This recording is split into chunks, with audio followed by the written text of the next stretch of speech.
ED के समन से फिर भागे अरविंद केजरीवाल। आम आदमी पार्टी के कन्वीनर अरविंद केजरीवाल ने 2 नवंबर को ईडी के समन पर पत्र लिखकर देश के 5 राज्यों में हो रहे चुनाव के वजह से आने में असमर्थता जताई थी।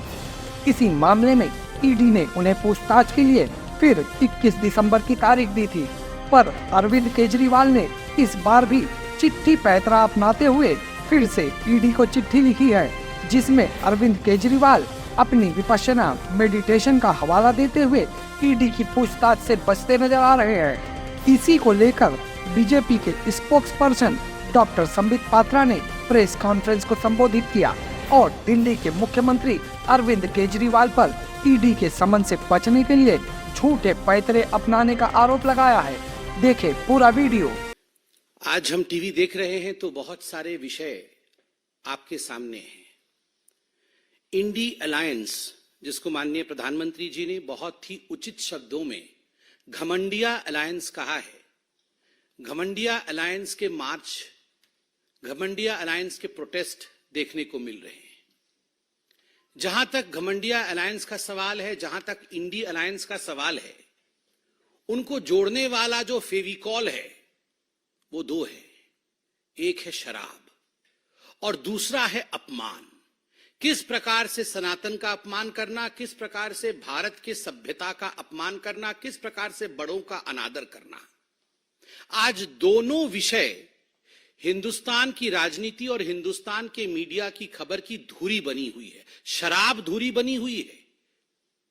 एक भाग रहा है, शराब में घोटाला करके कोई नेता भाग रहा है, और दूसरी और कुछ ऐसा नेता हैं, कुछ ऐसे भी लोग हैं जिन्होंने भारत के वाइस प्रेसिडेंट के साथ जिस प्रकार का मखौल उड़ाया है और उसके बाद मार्च पास्ट कर रहे हैं, उसके विषय में भी उनका पर्दाफाश करना है।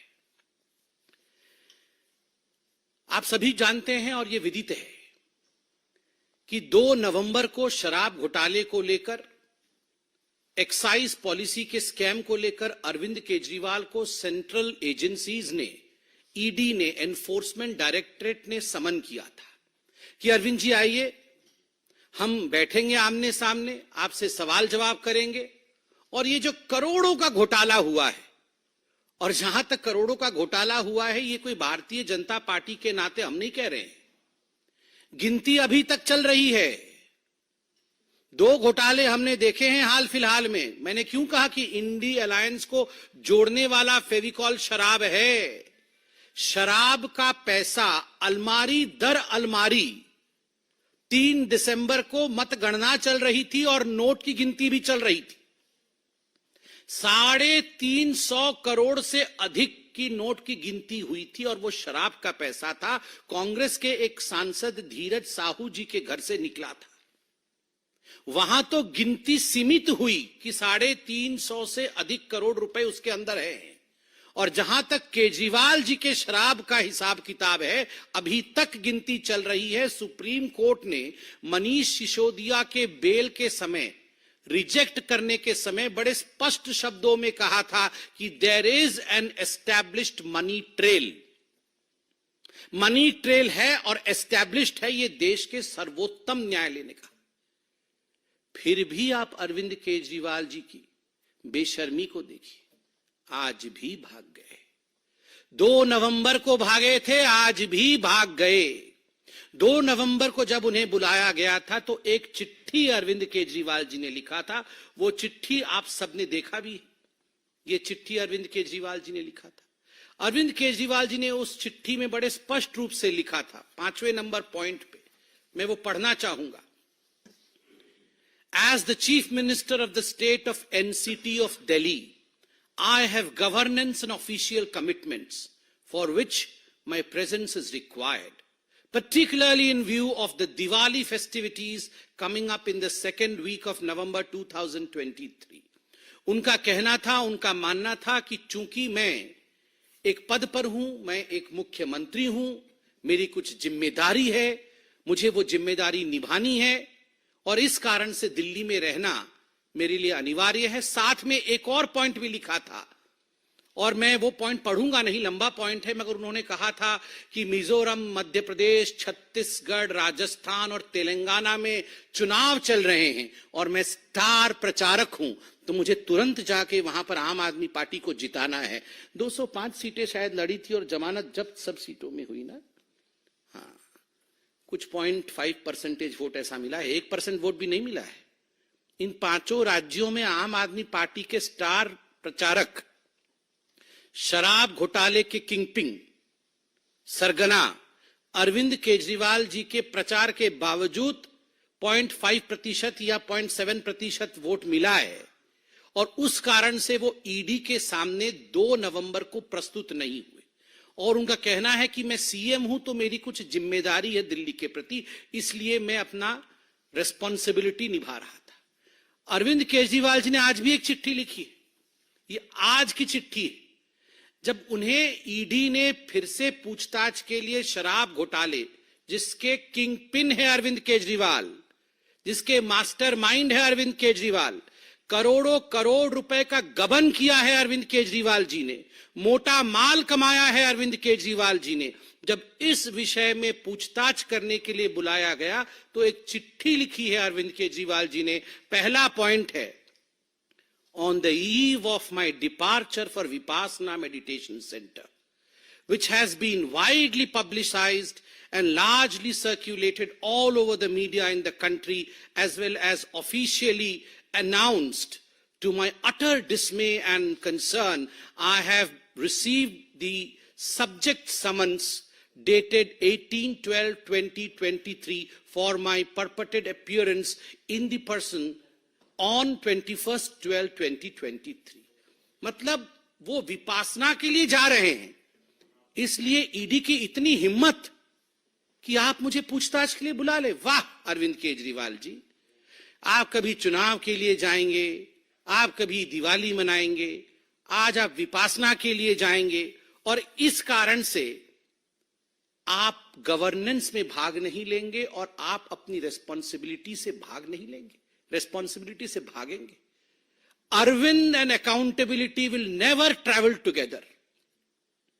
ए for Arvind, a for accountability.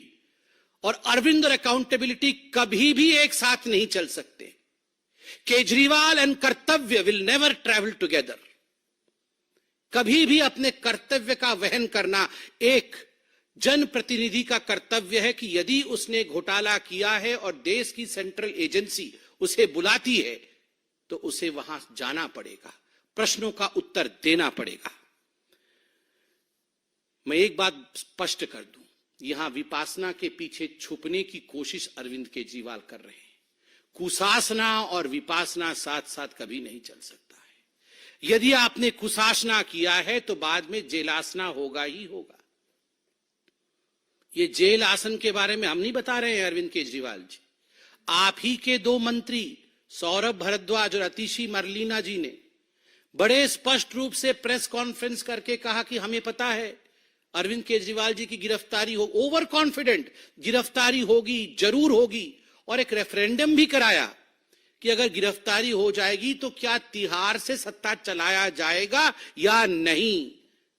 ये तो भारतीय जनता पार्टी ने नहीं कहा, ये तो ईडी ने नहीं कहा, ये तो जिसने एफआईआर किया, एफआईआर तो सीबीआई ने किया था, सीबीआई ने भी नहीं कहा कि आपकी गिरफ्तारी कंपलसरीली होगी। आप लोगों ने प्रेस कॉन्फ्रेंस करके कहा, कॉन्फिडेंटली कहा अवश्य गिरफ्तारी होगी।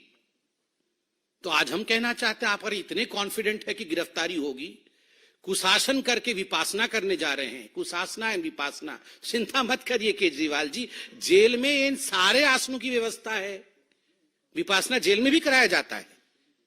भ्रष्ट मानसिकता दूर हो, क्रिमिनल माइंडसेट समाप्त हो, इसके लिए जेल में भारत के प्रबंधन है विपासना करने का। चूंकि आप कॉन्फिडेंट है कि आप जेल जाएंगे तो वहां भी विपासना कर सकते हैं, इसमें कोई कोताही नहीं बरती जाएगी। मैं बताता हूं क्यों वो ईडी के सामने नहीं जा रहे हैं। मनीष सिसोदिया जी का तो आपने देखा ही है, क्योंकि अभी केजरीवाल जी को लग रहा है कि घियो तो घियो, मनीष तो घियो, सत्येंद्र जैन भी घियो, और तो और संजय जी भी घियो। सबसे इसलिए उपाय यही है कि भागियो भागियो भागियो, क्योंकि अगर वो भी जाएंगे तो गियो, कोई बच नहीं रहा है। आप सोच के देखिए, अरविंद केजरीवाल जी के सामने मनीष सिसोदिया जी का क्या हश्र हुआ है। सूली पे लटकाया अरविंद केजरीवाल जी ने मनीष सिसोदिया जी के हस्ताक्षर करवा करके। वो जानते थे गड़बड़ घोटाला हो रहा है, उनको लग रहा था वो सीएम विदाउट अकाउंटेबिलिटी रहेंगे, उनके हस्ताक्षर कहीं करेंगे नहीं, तो मनीष सिसोदिया अकेले ही सूली पे लटकेंगे। सत्येंद्र जैन भी गियो, मनीष सिसोदिया भी गियो, संजय जी भी गियो। इसलिए ये भागियो, किसी भी कीमत पे मुझे भाग जाना है, मगर कब तक भागियो, कित्थे कित्थे भागियो, कहां कहां भागोगे, कितना होशियार बन के होशियारपुर भागोगे, कहीं भी भागोगे याद रखिए केजरीवाल जी, कानून के हाथ लंबे होते हैं, बहुत लंबे होते हैं। आपने घोटाले किए हैं, आपको पकड़ा जाएगा। इस तरह की तमाम खबरों को देखने के लिए सब्सक्राइब करें सिविल न्यूज। हमें लाइक और कमेंट करना ना भूलें।